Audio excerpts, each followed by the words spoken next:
pitch deck and how you can fine tune your startup pitch deck. So before starting the formal presentation or let's say discussions about the startup pitch deck and how you can pitch your idea to the your investors, uh, just I want to convey one thing very much clear, that we first of all we will discuss about that how we can pitch the idea and what is the purpose behind to preparing your pitch deck. And after the presentation, I will take the questions from your side and we will discuss it, because I have kept my presentation very shorter so that we can conclude it in a time bound manner, right? So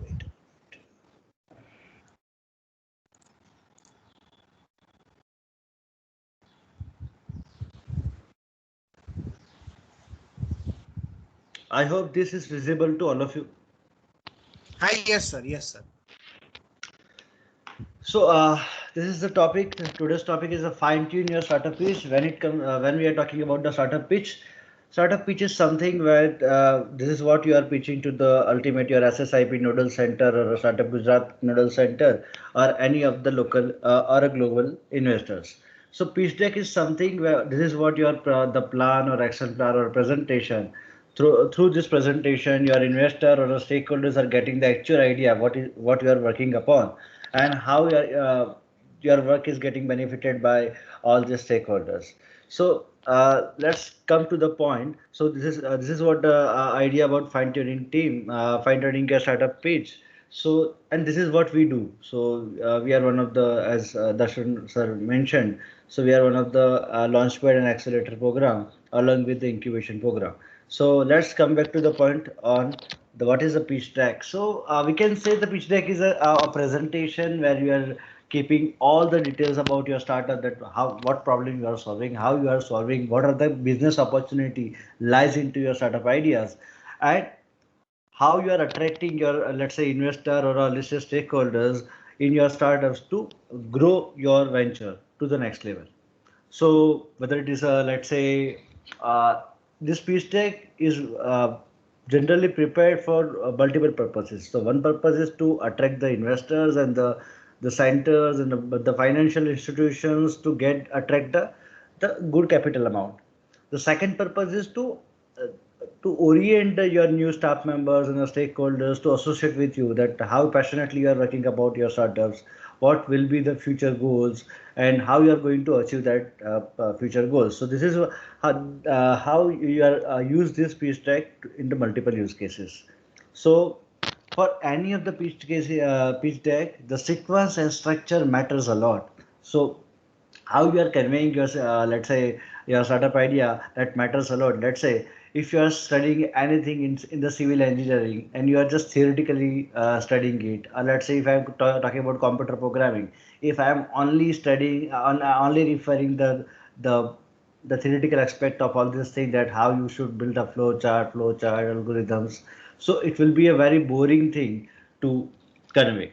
So please crack some jokes. Please build a story around your startup idea that conveys actual message of your product, and please mention the why, because why factor is very much important, because everybody is doing lot many things in their startups, but how you are differentiating your products, how you are differentiating by your pricing range, how you are differentiating by your proposition and unique selling product. This is what the important thing is. So let's move towards what are the key parts that you need to take care while preparing the pitch deck. So here I have mentioned few points that you should seriously think about, that before preparing your pitch deck. So there are 5 points. So what should be the ideal thing while preparing the pitch deck? So as and when we are preparing the pitch deck, हमारे mind में सबसे पहला क्या होता है कि भाई वो अट्रैक्ट करे. Let's say if there are 5-6 jury members there and they are literally thinking कि ये आइडिया कुछ यूनिक होगा, I will find something unique in this idea. So जब भी जूरी या इन्वेस्टर या कोई भी इंडिविजुअल जब भी किसी स्टार्टअप्स को स्क्रूटिनाइज करने बैठता है, so they are only looking for your the key USP, जिसके थ्रू वो आप उसको डिफ्रेंशिएट कर रहे हो, जिसके थ्रू आप ऑडियंस का अटेंशन गेन कर रहे हो. Now how you should get the attention of your audience? So let's take one small example. तो आप सब रिलेट कर पाओ उससे। अगर आप न्यूज़ में या टीवी चैनल्स में आप बहुत सारी एड्स देखते होगे, उसमें कोई एक एड ऐसी होगी जिस एडवर्टाइज के थ्रू आपको वो एड माइंड में कहीं ना कहीं क्लिक कर जाएगी कि ये कहीं ना कहीं सारी एड से अलग है। लेट्स से अभी क्रेड का एक अच्छा सा एड चल रहा है जिसमें मैसेज सिर्फ 10 सेकंड का है, लेकिन बाकी के 30 सेकंड्स में कुछ ऐसे एक्ट्स किए गए हैं जिसके थ्रू आपको अटेंशन मिलता है कि ये कुछ नया किया। So grab the attention of your audience कि जिसके थ्रू पता चले कि yes there is something new, कुछ नया आया है। तो ये पिच डेक में भी होना चाहिए। लेट्स से आप किसी को आइडिया पिच कर रहे हो, यू आर हैविंग द 15 और 20 मिनट्स ओनली। उस 20 मिनट्स में 15 मिनट्स में आपको आइडिया कन्वे करना है। अगर आप उसके अंदर आप पूरा स्टोरी बनाओगे कि सर ये आइडिया इसके पीछे है, इसके पीछे ये टेक्नोलॉजी काम करती है, ये टेक्नोलॉजी ऐसे है, so this is not going to work. So पहले सबसे पहले अगर कोई भी आइडिया कन्वे कर रहे हो तो what problem you are solving and build the story behind, build the use case behind your complete pitch deck कि भाई ऐसे ऐसे कंडीशंस है इंडिया में। Let's say if I am talking about the edtech startups, तो edtech startups की story क्या बन सकती है कि भाई इंडिया डिजिटल इंडिया की ओर बढ़ रहा है, इतने सारे लोगों के पास अभी स्कूल या कॉलेजेस का एक्सेस नहीं है, उसमें से इतने परसेंट लोग ये प्रोडक्ट यूज कर रहे हैं and we are differentiating ourselves by putting this thing into our product.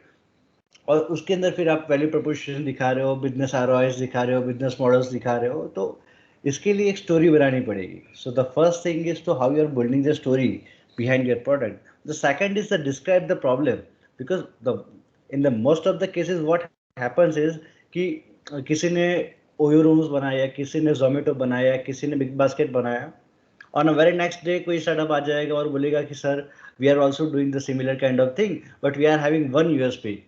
What USP is that? So they are not providing the service in the Varacha area or let's say the Pal area, because sir वो वहाँ पे provide नहीं कर रहे तो हम provide करेंगे। So this is not something that you can call it as a USP. So describe your problem very thoroughly कि भाई what problem you are solving, ये problem आप कैसे solve कर रहे हो, उस problem solve होने से कितना मास या कितना नीश कितने परसेंटेज लोग हो गए जो उस प्रॉब्लम को सॉल्यूशन को खरीदना चाहेंगे। हर बार सिर्फ प्रॉब्लम का सॉल्यूशन किसी भी स्टार्टअप के लिए जरूरी नहीं होता, जरूरी ये ज्यादा है कि वो सॉल्यूशन खरीदना कितने लोग चाहेंगे। The third one is explain the market. अभी जैसे हमने पहले भी डिस्कस किया कि how the you are solving some problem, you are having some niche sort of audience कि इतने ही लोग ये प्रॉब्लम फेस कर रहे हैं। Let's say if you are building the solution around the house wives और let's say kids, so you can say कि भाई गुजरात की 6 करोड़ पॉपुलेशन में से हमारे पास let's say 2.5 crore house wife और किड्स है। सो उस 2.5 करोड़ हाउस वाइफ में से आपने डिफ्रेंशिएट किया कि उसमें से इतने लोग एजुकेटेड है, इतने लोग अनएजुकेटेड है, इतने लोग इतना पढ़े हैं, they are having this kind of behaviour. So उस बिहेवियर स्टडी के बेस पे, उस सेक्टर के बेस पे आपने उसको कस्टमर के बेस को क्लासीफाई कर दिया। सो आपका टोटल एड्रेसेबल मार्केट कौन है कि भाई इतने एज ग्रुप से इतने एज ग्रुप के लोग जिनका बिहेवियर ये है या जिनका ऑक्यूपेशन ये है, here we are going to address this type of market. So ऐसे आपको आपके पिच डेक के अंदर आपको मार्केट भी एड्रेस करना पड़ेगा, so that based upon the market analysis you are proposing your product to the customers, you are building the strategy around your product. Now we need to very much clearly understand the describe the solution part. Problem आपने बहुत thoroughly बता दिया कि sir इतना बड़ा problem है, और फिर से मैं रिपीट करना चाहूँगा, प्रॉब्लम्स को बहुत बढ़ा के रिसर्च करके उसको एम्फसाइज करना चाहिए। उसको जब तक आप प्रॉब्लम को हिट नहीं करोगे, प्रॉब्लम क्लिक नहीं करेगा, तब तक आपका सॉल्यूशन हिट नहीं करेगा किसी भी पिच डेक के अंदर। सो प्रॉब्लम को थरली आपको कहीं ना कहीं क्लिक करवाना पड़ेगा through the right kind of story building and with the thoroughly data based approach कि आप डेटा के थ्रू आप उसको प्रॉब्लम्स को कन्वे कर रहे हो and when you are coming to the solution, so वो सॉल्यूशन आपके प्रॉब्लम के एक एग्जैक्ट रेप्लिका या लेट्स से कंप्लाई करता है। जैसे ये प्रॉब्लम है, ये देयर इज अ प्रॉब्लम कि भाई 10 साल पहले या 20 साल पहले एक प्रॉब्लम था कि whenever we are going to let's say some outing और लेट्स से पिकनिक, तो वहाँ पे होटल्स के लिए हमें अलग अलग जगह पे घूमना पड़ता था कि भाई let's say we are going to Mussoorie और लेट्स से आबू और लेट्स से शिमला, तो वहां पे जाके हमें 15 होटल घूमना पड़ता था कि कहाँ पे अवेलेबिलिटी है नहीं है. We need to check the availability, we need to check the exit ratings, the service part. एक ओयो रूम करके स्टार्टअप आया and that's all this thing. So कहने का मतलब है जितना आपने थरली प्रॉब्लम को एड्रेस किया है उतने ही अच्छे से आप हर एक प्रॉब्लम का सॉल्यूशन कैसे निकाल रहे हो through the technological approach. This is what the solution part is. और आपने ऑडियंस का अटेंशन गेन कर लिया, आपने स्टोरी भी अच्छे से बना दी कि उसको पता चल गया कि what problem you are solving, कौन सा मार्केट को टैप कर रहे हो, कितना आरओआई आएगा, कितना यूएसपी होगा. But when it comes to let's say ask part, वहाँ पे बहुत सारे स्टार्टअप्स यहाँ पे भूल कर बैठते हैं. सो आस्क यानी कितने परसेंट अभी ये पार्ट थोड़ा और आपको डिटेल में समझा रहा हूँ. आस्क हर एक केस में अलग अलग होता है. So let's say if you are approaching for any of the nodal centre और let's say for any of the policy support, तो आपका आस्क क्या होगा कि we are looking for certain grants, कि एसएसआईपी ग्रांट्स है तो there is a cap of 2 lakh rupees और let's say whatever the cap is. लेकिन आपने अलग अलग चैलेंजेस के थ्रू आपने एक कैप को एड्रेस किया है. So you are designing the your ask part in such a way that कि आपने उसको इतने ही रेंज में रखा है जितना आप उस पॉलिसी के थ्रू क्लेम कर सकते हो. When it comes to the investment part, तो इन्वेस्टमेंट पार्ट के अंदर आपको बहुत क्लियरली बताना पड़ेगा कि this is what we are performing, this is what the customer base we are having right now. But to move ahead, to achieve the certain targets, we need to expand our team members, we need to expand the let's say office space, we need to bring the right kind of technology to expand our startup venture.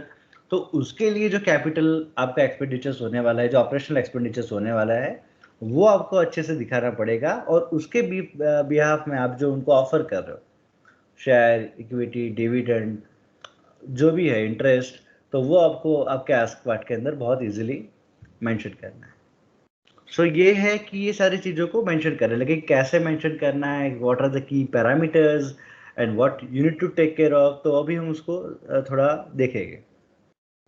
So when we are structuring our pitch deck, सबसे पहली important चीज़ है कि आपको मैं pitch deck को 3 या 4 भाग में पार्ट में डिवाइड कर सकता हूँ. The first phase is introduce yourself. So जब भी आप किसी स्टार्टअप के किसी भी इन्वेस्टर्स को या किसी भी लेट्स से स्टेक होल्डर्स को मिलने जा रहे हो, तो the first part is who you are and why you are working upon such idea. So सबसे पहले आपका क्या नाम है, आपकी टीम का एक्सपर्टीज क्या है, हर एक मेंबर का कितने सालों का एक्सपीरियंस है, अपने अपने मेंबर्स का क्या पैशन है, क्या क्या उन्होंने अपने अपने लाइफ में अचीव किया जिसके बेस में now whatever you are doing उसका सक्सेस होने के चांसेस ज़्यादा है. लेट्स से अगर 15 साल से मैं एक काम कर रहा हूँ और उसी फील्ड के अंदर if I am doing something, so there is a probability कि जो भी करेंगे उसमें सक्सेस मिलने के चांसेस बढ़ जाएंगे. So whenever you are making the pitch deck, please involve your team deck first, कि भाई टीम में कितने कितने लोग हैं, किसका क्या एक्सपर्टीज है, और अब ये इस स्टार्टअप आइडिया में उनका रोल क्या रहेगा. Now the second stage, the actual startup idea. So इसमें 3 चीज़ों का ध्यान रखना है. The one, what problem you are trying to solve, क्या प्रॉब्लम आप सॉल्व कर रहे हो, जैसे हमने पहले डिस्कस किया, वो किसके लिए सॉल्व कर रहे हो, वो कैसे सॉल्व होगा, और इस प्रॉब्लम को सॉल्व करने के लिए आपको मोटिवेट कैसे होता है. ये you are getting some let's say huge I think portion of the let's say market, you are getting the good capital gain और margins. So you can consider it as a motivation behind your startup idea. If you are solving something, if that motivates you, if that particular thing encourages you, so वो आपके motivation part में आएगा.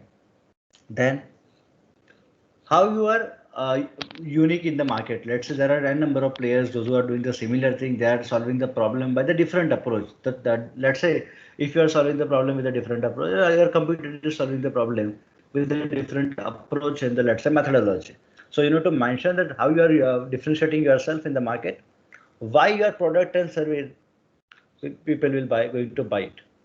Now the third phase is what are the key customers and the financial matrices that indicates your business really taking off. So idea होना, उस idea पे एक solution built up करना, built up करके एनालिसिस करना मार्केट का और लॉन्च करना, ये is quite let's say easy job. But when it comes to the financial part, or let's say business part, that plays a very vital role. So आप कैसे आपके बिजनेस को क्रैक करने का वाले हो, what should be your strategy, what should be your plan of action, आप कैसे उसको हिट करने वाले हो, कब कौन से प्रोडक्ट लॉन्च करने वाले हो, उसके बाद आपको कौन से सर्विसेज आप अटैच करने वाले हो, ये सारी चीज़ें बहुत इंपॉर्टेंट मैटर करती है. तो जो पहला स्लाइड होना चाहिए, the first slide to 8 slide, उसके अंदर आपको ये सारी चीज़ें मेंशन करना है, that what problem you are trying to solve, कौन कौन से लोग हैं जो उस प्रॉब्लम से अफेक्टेड है, और आप उस प्रॉब्लम के सॉल्यूशन के थ्रू आप कैसे बिजनेस को हिट कर सकते हो. तो ये probability, the problem, the solution, probability आप किसके लिए सॉल्व कर रहे हो, और आपका टीम, ये मैक्सिमम 8 स्लाइड के अंदर खत्म होना चाहिए. 1 to 8 slide is maximum portion that I am allocating in any of our pitch deck. कि अगर 8 स्लाइड से ज़्यादा हो जाएगा तो it will be a very boring and a time consuming, और seriously you will, your investor or your stakeholder will lose the interest in your pitch deck. The second thing, आपने सबसे पहले बता दिया कि what problem you are trying to solve, वो solution क्या है, कौन कौन फेस कर रहा है, who are the stakeholders those who are facing the same kind of problems, team क्या क्या है, टीम का एक्सपीरियंस क्या है, मेंटर्स कौन कौन है, वो आपने सब पहले ही बता दिया है.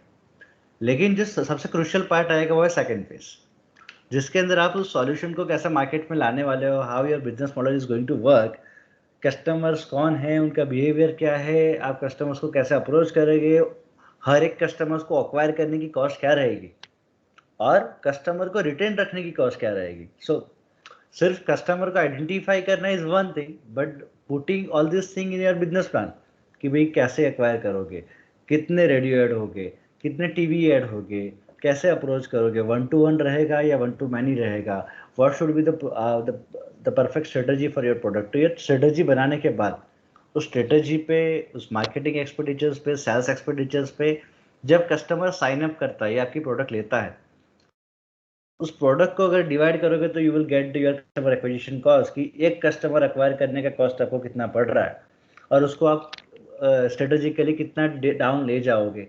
This is what the customer side of your business model part. The third thing is the growth plan. आप कैसे पैसे राइज करना चाहते हो, how you are going to grow your business, how you are going to develop your further products, because एक product है जिसके through आपने मार्केट टैप किया है, वो प्रोडक्ट अटेंशन ले रहा है, लेकिन उस प्रोडक्ट के अराउंड आपको एक सॉल्यूशन की रेंज बनानी पड़ेगी जिसके थ्रू आप उस मार्केट में एक अच्छी सी पकड़ बना सके. तो वो कैसे करोगे आप, एंड उस पर्टिकुलर सेक्टर में जिसके अंदर आप एंटर कर रहे हो उसमें आप आपके कंपटीशन से बेटर कैसे करोगे. The first and very foremost thing, कि कंपटीशन हमने डिफरेंशिएट कर लिया, आपने यूएसपी कर दिया, लेकिन एंट्री पीरियड कैसे लगाओगे और उससे बेटर कैसे करते रहोगे, ये सारी चीज़ें आपको कम से कम 8-9 स्लाइड्स के अंदर आपको ये पूरा मेंशन कर देना है. Again I am repeating, business model आप सबने पढ़ा होगा, कि जिसके अंदर उन्होंने key partners, key stakeholders, key activities, the cost acquisition, the USPs, the customers, channels, segments, revenue streams, ये सारी चीज़ें बिजनेस मॉडल में आ जाती है. सो व्हाट शुड बी, और what you are working, what kind of business model you are working upon, ये सारी चीज़ें आपको आपके प्रेजेंटेशन में ऐड करनी है. फिर से बोल रहा हूँ, कस्टमर कौन हो गए, कैसे हो गए, कैसे टैप करने जा रहे हो, हर एक सेगमेंट के लिए स्ट्रेटेजी आपकी डिफरेंट होगी. Let's say the kids and the housewife for your product, kids and the हाउसवाइफ्स are the key targeted market, let's say consumer focused areas. तो आप किड्स को एड्रेस करने के लिए आपके पास दूसरी स्ट्रेटेजी होगी, उसके लिए आपके पास दूसरे प्लान्स होंगे, उसके लिए आपके पास एडवर्टाइज का और मार्केटिंग का दूसरा स्ट्रेटेजी होगा, और हाउसवाइफ्स के लिए आपके पास अलग होगा. सो ये कैसे होगा, उस पर कॉस्ट कितना लगेगा, ये सारी चीज़ें you need to mention. Now the third part, it's offer the deal. Now आपने सब कुछ बता दिया कि भाई एक्चुअल प्रॉब्लम क्या है, हमने सब कुछ देखा कि सॉल्यूशन कैसे बनेगा, कैसे टीम है, उस टीम कैसे उस टीम बिजनेस मॉडल के थ्रू ये प्रोडक्ट को मार्केट में रखने वाली है, कस्टमर एक्वायरिंग कॉस्ट कैसे रखने वाले हैं, हमारा नीड कैसे बोलने वाले हैं. तो ये सारा हो गया. It was all about the business model part. This is how you are going to generate the ROIs. Now जो ये लास्ट पोर्शन है उसमें what we are considering the financial information, जिसके अंदर आपको यूनिट इकोनॉमिक्स बताना है कि लेट्स से अभी हमने 2 लाख रुपए से लेट्स से शुरुआत की थी हमारे स्टार्टअप की, और 2 लाख रुपए में हमने 50 प्रोडक्ट बनाए। उस 50 प्रोडक्ट के थ्रू हमने 5.5 या 6 लाख का बिजनेस कर लिया। अगर हम कॉस्ट भी निकालते हैं तो हमारे पास 1.5 लाख रुपीज़ का लेट्स से मार्जिन बचता है। Let's assume this amount. So ये आपका करंट स्टेटस है। When you are let's say bringing the investment, तो कंसर्न ये होगा कि लेट्स से आपने 15 लाख का इन्वेस्टमेंट चेज किया या 50 लाख का इन्वेस्टमेंट चेज किया, तो आपके पास इन्वेस्टमेंट क्वांटिटी ज़्यादा है, सो पर प्रोडक्ट मैन्युफैक्चरिंग कॉस्ट भी कम हो जाएगा। सो ये सारे यूनिट इकोनॉमिक्स को आपको बताना है कि कितना कम होगा और कैसे आप एड्रेस करने वाले हो। पर अगेन कस्टमर एक्विजिशन कॉस्ट कितनी पड़ेगी, तो ये फाइनल हमें क्या पड़ेगा कॉस्ट, हम कितना प्रॉफिट मार्जिन गेन करेंगे, उस पर क्या कंट्रीब्यूशन रहेगा। तो ये सारी चीज़ें हैं यूनिट इकोनॉमिक्स देखनी है। Then you need to allocate your budget in a very structured way कि ह्यूमन रिसोर्सेज पे इतना लगेगा, ऑपरेशंस पे इतना लगेगा, मार्केटिंग पे इतना कॉस्ट लगेगा, सेल्स पे इतना कॉस्ट लगेगा। तो ये सारी चीज़ें आपको बजट में लिखनी है। और बर्न रेट को तो स्पेशली मेंशन करना है। अब बर्न रेट क्या होता है कि आप आपके इस प्रोडक्ट को लेट से पॉपुलर करने के लिए, मार्केट में सस्टेन करने के लिए आप बहुत सारा खर्चा करते हो। तो मार्केट में आपकी प्रोडक्ट को कंजर्व करने के लिए जो कैपिटल इन्वेस्टमेंट लगता है, जिसका एक्चुअली बर्निंग ज़्यादा है इन अ टेक्निकल वे। अगर ये मोबाइल इज़ द प्रोडक्ट, सो इस मोबाइल को अगर पहली बार मैं बनाऊंगा सूरत की एक ब्रांड के तौर पे कि सूरत का मोबाइल है सबसे पहला, तो शायद इसका बर्न रेट बहुत ज़्यादा होगा, बिकॉज मुझे सूरत में पहली बार इसको पॉपुलराइज करना पड़ेगा, सूरत के हर जगह पे एडवर्टाइज देना पड़ेगा, तब जाके इसका मार्केट में अवेयरनेस बढ़ेगा।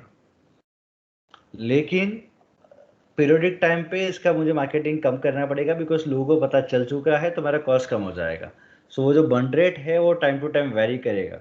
सो वो बर्न रेट भी आपको बताना है, कितना स्पेंडिंग्स हो रहा है वो बताना है, कितनी प्रॉफिटेबिलिटी रहेगी पर यूनिट पे, ये भी बताना है।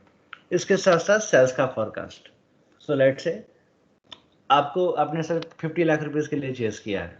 50 लाख रुपीज़ आपको एक साथ चाहिए ही नहीं, किसी बहुत कम केस है जिसके अंदर रेयर केसेस पे हमें चाहिए होता है।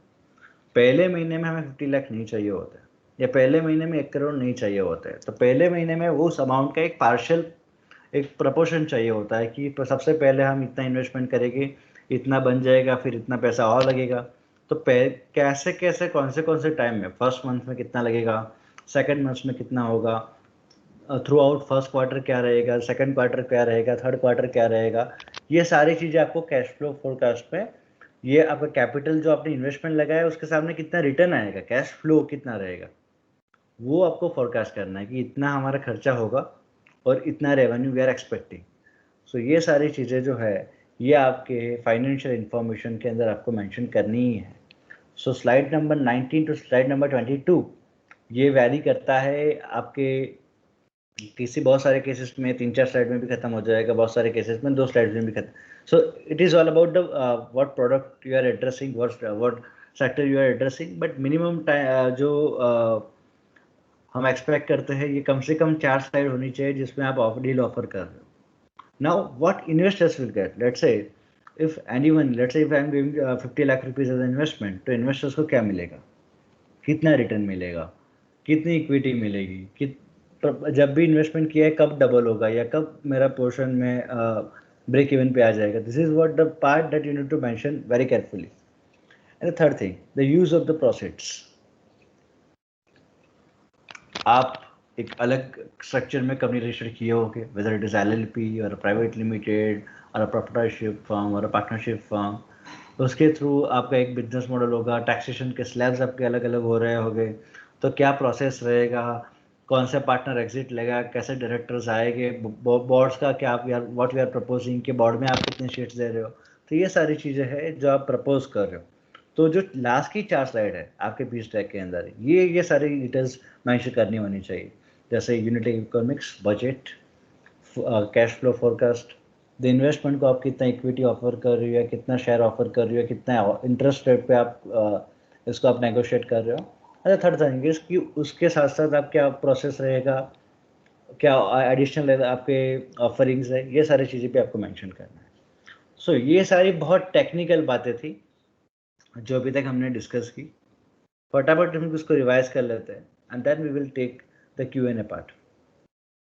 सो again, your background, your team background, and what startup you are working upon, what problem you are trying to solve, how you are unique, your key customers and the business indications, then the business model, the customer part, the growth plan, ROIs, the financial information, including the unit economics, budget and cash flow forecasting, and what investors will get and use of proceeds. So this is what all about to structure your pitch deck. Now we will moving forward through your questions, and so we will take certain questions from your side, and based upon the interactive round we will clear out your doubts further.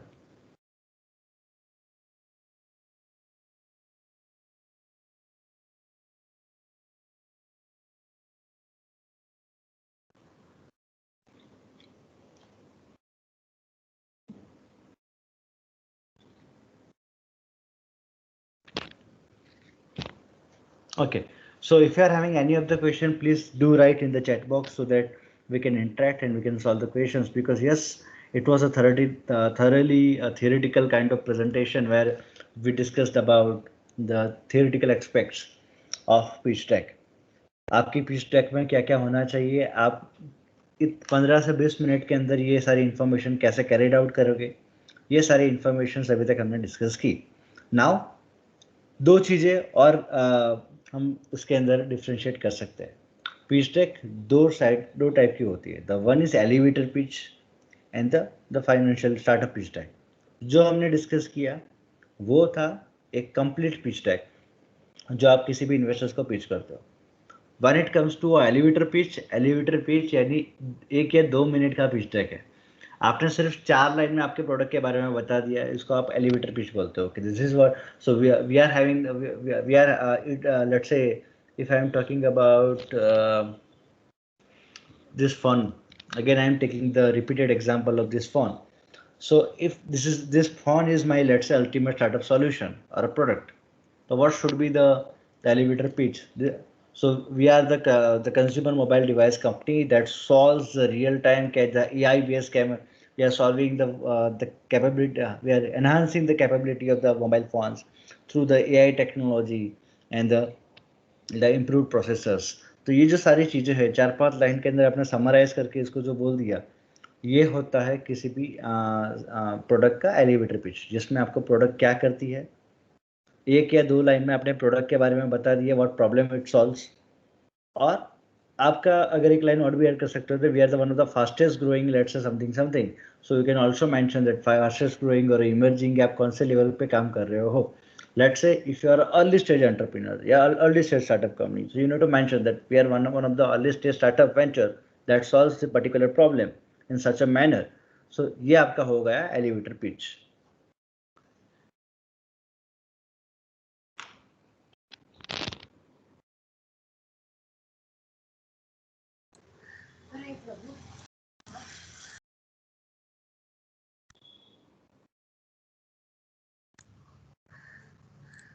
Okay, participants are requested to ask the question. If you have, you can write in the chat box also, or you can unmute yourself also and directly interact with the Nikhil sir.